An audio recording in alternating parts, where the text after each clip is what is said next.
10 প্রকার সৃষ্টির মধ্যে আমাদের এই যে নবম সৃষ্টি, আমরা যে মনুষ্য, এর মতো সৌভাগ্য অন্য কোন জন্মে হতে পারে না। তাই বলা হয়েছে দুর্লভ মানব জন্ম। চিন্তা করুন, দুর্লভ মানবকে আমরা আহার নিদ্রা ভয় বৈঠনের মাধ্যমে খুব সস্তা মনে কি করে পাবো? ভাগবত বলেছে, ঋষি মুনিগণ বলেছে, ব্রহ্মলোক পর্যন্ত, এদিকে পাতাল থেকে ব্রহ্মলোক পর্যন্ত এই চতুর্দশ লোক,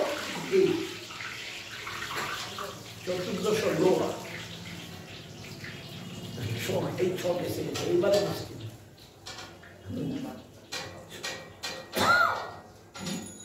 এই যে চতুর্দশ লোক, এর মধ্যে পৃথিবীর মতো আর দ্বিতীয় লোক,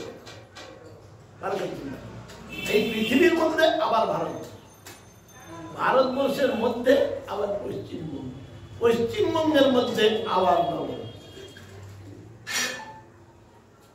তাই বলা হয়েছে নবদ্বীপ হেন ভূমি নাই কর্তৃভূ। কেন? এখানে নিতাই কৃপা সেই দিন অনুভব করতে পারে যে কি আনন্দে তিনি ডুবে আছেন। এখনই আমরা প্রার্থনা করার চেষ্টা করেছি, প্রেমের বন্যা লইয়া নিতাই আইল গৌর। কি নিয়ে আসলেন? এক চক্রায় তিনি সুখ পান নাই, এক চক্রায় নিতাই সুখ পান নাই। তাই মনটা ছটফট করতেছে কখন গৌর আমাকে আকর্ষণ করে। কেউ জানতে পারল না, তিনি চলে আসেন। এসে দেখি আমার প্রভুর কতখানি কৃপা আমার।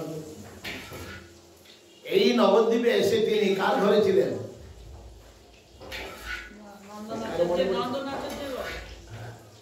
নন্দন আচার্যের ঘরে গুপ্ত ভাবে।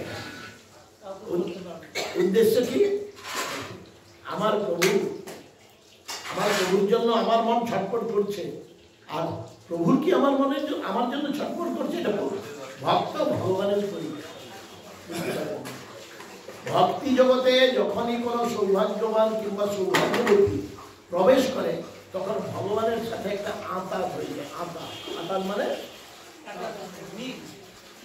যোগসূত্র, তার সাথে একটা সম্বন্ধ। তিনি বলছেন মই ভক্তিরই ভূতানাং কালকে বলছেন অমৃত অত্যায় করবে।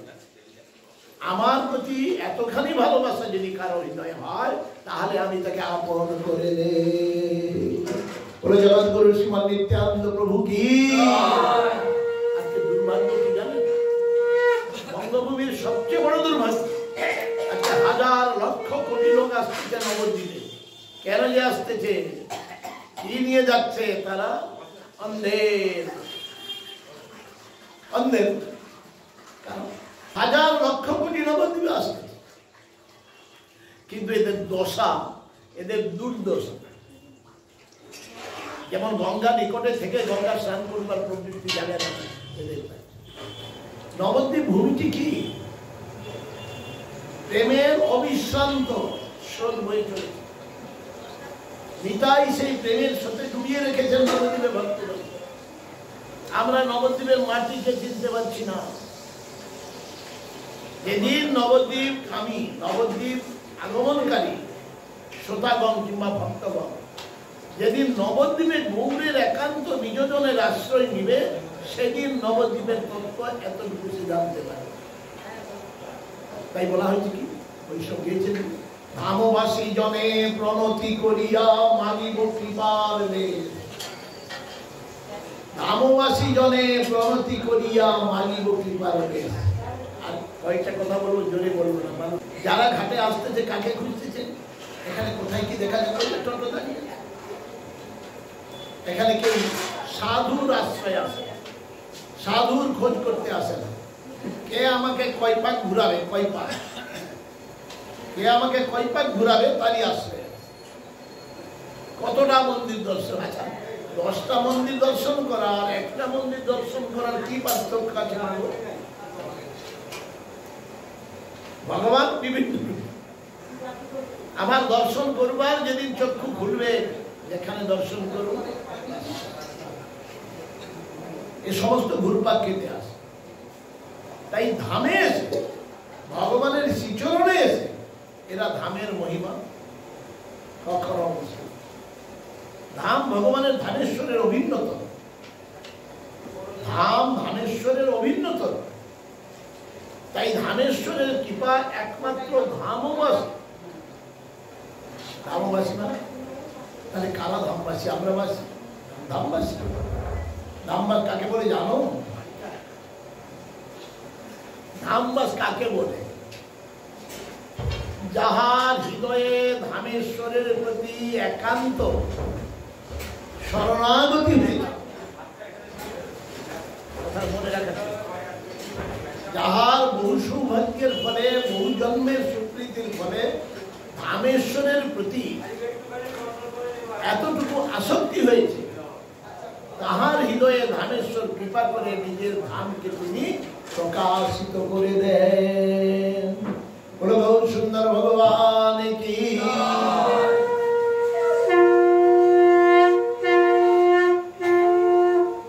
তাই ভগবান নিজ মুখে বলেছেন, নাহং প্রকাশ সর্বস্ব, আমি সর্বত্র প্রকাশিত হয়েছি। আমি দেখছি দোকান পাট, বাজার, চায়ের দোকান, বিড়ি দোকান, তামাকের দোকান, হোটেল,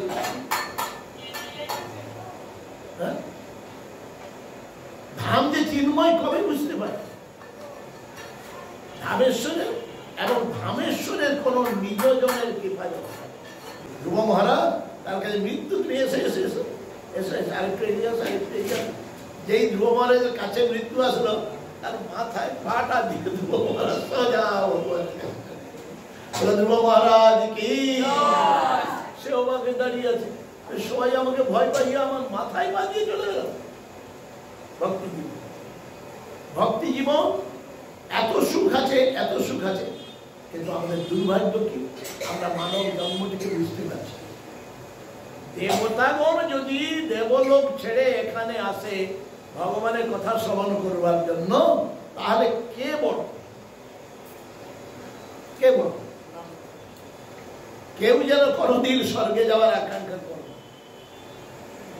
বলে, স্বর্গে না গিয়ে প্রভু যদি আমাকে জন্ম দিবে, নিজ কর্ম গুণ দোষে যে যে জন্ম পায়, জন্মে জন্মে যেন তব প্রেম সেবা।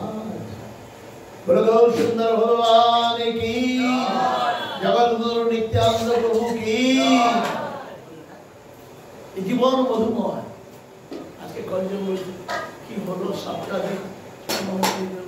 এখন এখন কি করে সময় কাটবো, কি করে এই অপরাহ্নটা কাটাবো ভক্তের সঙ্গে। এমন একটা কারণ এই কথার মধ্যে ভগবানের শক্তি। তিনি বলেছেন কপিলদেব রূপে কাকে মাতা, কপিলদেব রূপে মাতাকে কৃষ্ণ বলেছে, শতাং প্রসঙ্গান মম বীর্য সংবিত,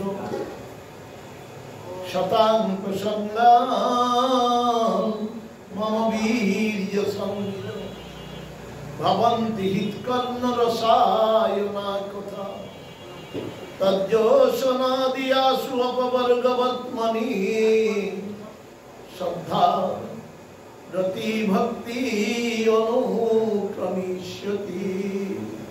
ভবিষ্যৎ কালে ক্রিয়াপতি ক্রমিষ্য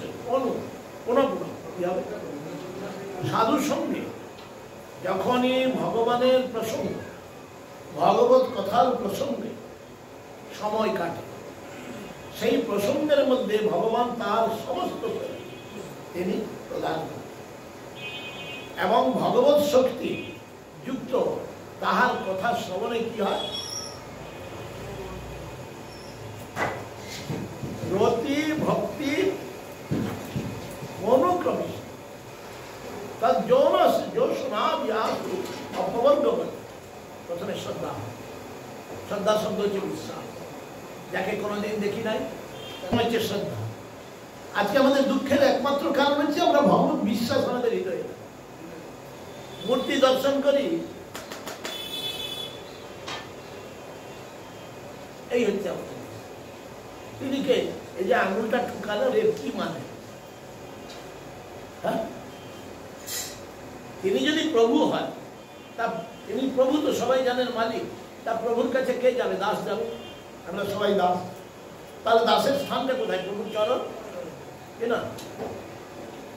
চরণে প্রণাম করবো, বা আমার জামদানিটা কালো কালো হয়ে যেত, মাথা ধুলো হয়ে যেত, এত কষ্ট করে আমি এত তেল লাগিয়ে আছি মাথায়, মাথা খারাপ, ওর দূর থেকে প্রণাম। ভগবান জানিস তো ভগবান যে কে, আমার সঙ্গে ভগবানের যে কি সম্বন্ধ আছে, সেই সম্বন্ধটাই বুঝতে পারলাম না, বিশ্বাস নেই। আর কাঠের মূর্তি বুঝি পুজো করলো, আর মূর্তিটা এলে ঝাল গঙ্গার দ্বারে ফেলে যা। মহাপ্রভু নিজে বলেছে, তোরা তোরা এত অকৃতজ্ঞ, ডাকলি ঠাকুরকে, ডাকলি, ষষ্ঠী হলো, সপ্তমী হলো, অষ্টমী হলো, নবমী হলো, তোর কাজটা হয়ে গেল, আর গিয়ে ঠাকুরকে ফেলে দিই। আমরা ভগবানের উৎসবে নেই, কিন্তু ভক্তি জীবন, তাদের মনের গতিটা নিরবচ্ছিন্ন।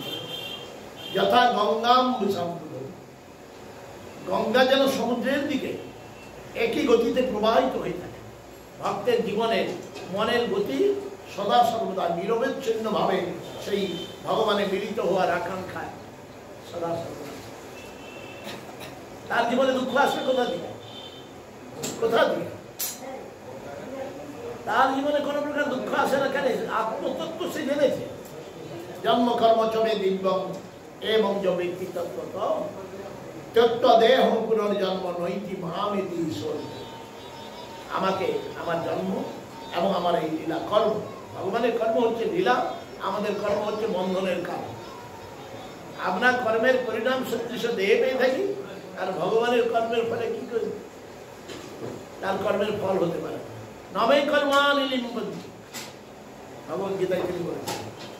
আমাকে কর্ম বেঁধে রাখতে পারে। আমার কর্মটা কিসের জন্য? এই জগতে ভগবানের সমস্ত কর্মটা কিসের জন্য বলুন দেখি? ভগবান এই জগতে যে এসে কর্ম করে থাকেন কি জন্য? দেখো, আমরা দর্শন করবো, 12 মাসে 13 পর্ব করবো, একটা কিছু করবো। ভগবান এই যে কর্ম এই জগতে এসে করে থাকেন কি জন্য?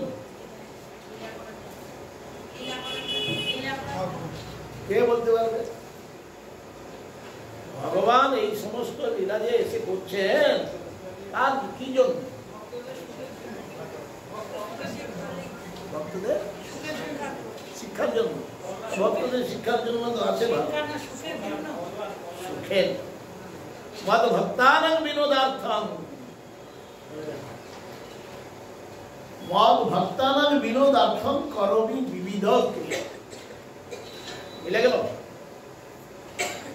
আমাদের তার সমস্ত জন্ম কর্ম, সমস্ত কিছু লীলা বলে লীলা ঠিক, কিন্তু সেই লীলা কি জন্য? আমাদেরকে আনন্দ, আমাদের আনন্দ বিধানের জন্য। কেন? তিনি জানেন তার ছাড়া আমাদের যে দুঃখটা কি জন্য? কি জন্য? ভুলিয়া তোমারে সংসারে আসিয়া এ নানাবিধ ব্যথা, তোমার চরণে আসিয়াছি নাথ বলিব দুঃখের। বুঝতে পারা গেল? যতক্ষণ তাহার সাথে যুক্ত থাকবো ততক্ষণ আমার কি অসীম সমুদ্র, সীমাহীন সুখে। আর তার থেকে যেমন যেন দূরে যাব, দুঃখরূপী মরীচিকা আমাদেরকে সেই শীতল জলের স্পর্শ দেওয়ার জন্য আমাদেরকে মিথ্যা জাদুকাঠির মতো আকর্ষণ করতে থাকে। এই সংসারে এইটা আমার ছানা, এটা আমার নাতি, এটা আমার পত্নী, এটা আমার অমুক, এটা আমার শালা সম্বন্ধী, আর সুখে কাটাই।